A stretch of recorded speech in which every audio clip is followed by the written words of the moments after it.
What I feel is that in the recent past, after the we have a Sarv Shiksha Abhiyan and we have the Right to Education Act.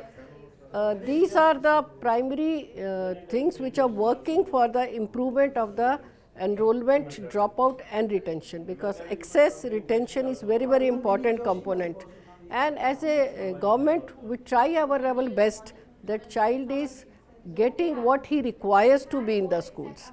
So it is very because child comes to the school for getting something, learning something, to learn the new skills. So if the school is equipped infrastructure wise, teaching, learning strategies wise, then definitely the child can be retained. Of course, there are economic issues and other issues. Then government is also adopting some good policies like midday meal school, which is a great contributive factor. Then there are Ladli schemes in Delhi government.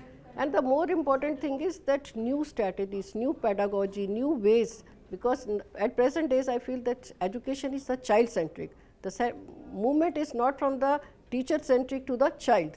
So reform means that what a child wants, what are his dreams, what are his aspirations. So if we work for the interest of the child and give him what he deserves to be known, then definitely child can be retained, dropout rate has significantly fallen, and we will be able to achieve the literacy rate very soon.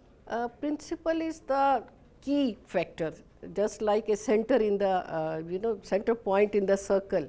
The principal is a leader, role model, manager. It is rightly said that as is the principal, so is the school.